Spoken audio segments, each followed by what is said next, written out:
Hi, and welcome to another episode of Hot Takes with me, the Silver Fox.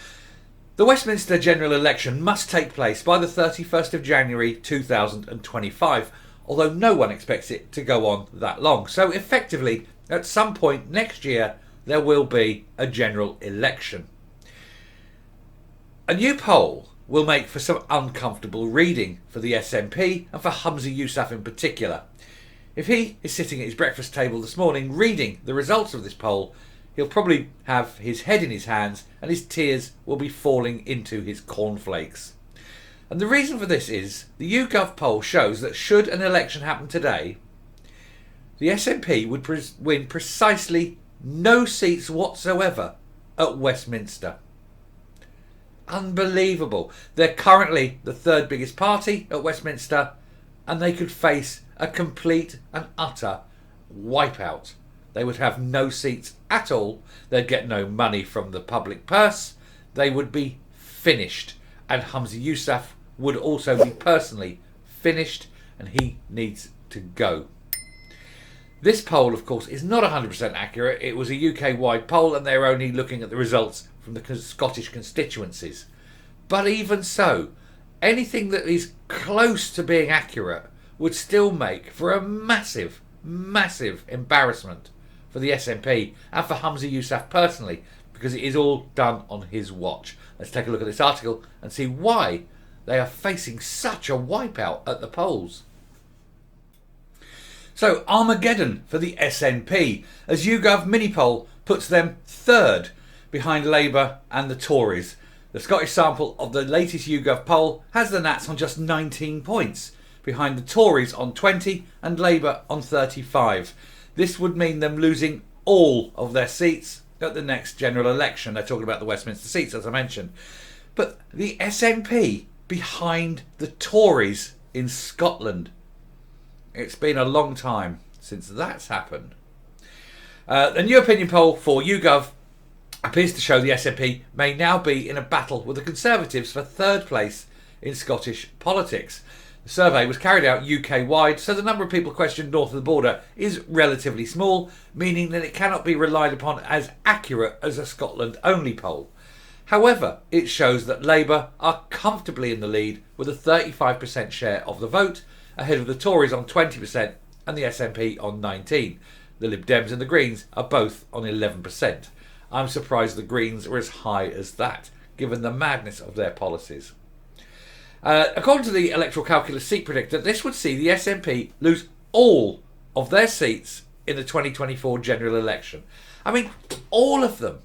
That would be spectacular. To not have a single SNP at Westminster, it's just beggars belief. And I think, given that, if it happened, would be the final clinching proof. First, that any kind of independence is dead in the water, and secondly, that the devolution, the Scottish Parliament's devolution, is also dead in the water, and it needs to be cancelled as well, because people are rejecting the SNP, they're rejecting the independence that calls for it. And if you got rid of the Scottish Government, the billions that would be saved that could go directly into the infrastructure of the country, rather than paying all these wastrels vast amounts of money to sit around a talking shop and to make Scotland worse with everything they do. The impetus for that would be overwhelming, I think. YouGov questioned 2,005 people across the UK for the latest poll, including 174 in Scotland. This means the results for Scotland should not be taken too seriously. However, it is a poll, it is a sampling, and it may well be worth doing a Scottish-centric sampling on the same sort of issues and find out what the views are. Because if that is in any way close, it would be appalling for the SNP. However, they do provide a snapshot of public opinion, and other Scotland-only polls with 1,000 or more respondents north of the border have shown that the SNP is in a dramatic slump under Humza Yousaf's leadership. I think they're using the word leadership rather inaccurately there. I think the word leadership is doing a lot of heavy lifting in that sentence. He may be the nominal head of the party, but he's certainly not any kind of leader. A leader, for example, would not have alienated half his party and would have united everyone and wouldn't be doing stupid things. And he would have told the Greens to go, sod off. Anyway, political writer Dean M. Thompson tweeted, latest YouGov subsample, so usual caveats, puts SNP third at 19%, behind the Scottish Cons on 20% and Scottish Labour on 35%. He says, I find this highly unlikely, but it would be incredible to witness. I think if it happened, there'd be a lot of celebration in Scotland. It would be the final end to the SNP. Now, of course, what we're also failing to consider here is the fact that this election will be some point, probably towards the autumn of, let's say, the autumn of 2024. And there's no guarantee, of course, that the SNP will even exist by then. I mean, they literally have 5 weeks and a couple of days to get their accounts in order, or they're done. I mean, absolutely done. It's just, it's torrid times. I think it's very likely, I've got to be honest, I think it's very likely that Humza Yousaf will go down in history as the last leader of the SNP. I do think it's at that point now. After Scottish leader peer George Fuchs asked why he found it so unlikely, Thompson replied, this would mean the Nats have dropped from 45% to 19%. That's Armageddon territory for the SNP. Plus, the Scotland-wide polling puts the SNP on around 35 to 38 at the moment. But who knows, things might be as bad as this subsample says.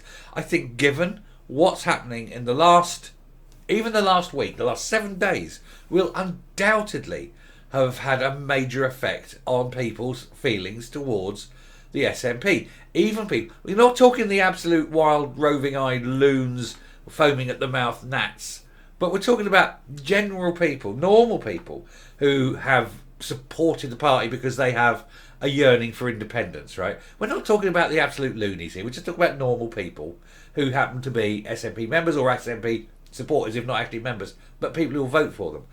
They are the ones that are looking at this party that's imploding, that's falling apart, that's having the leadership arrested, where each and every day more revelations are coming out about the waste of money, the possible fraud, the possible criminality.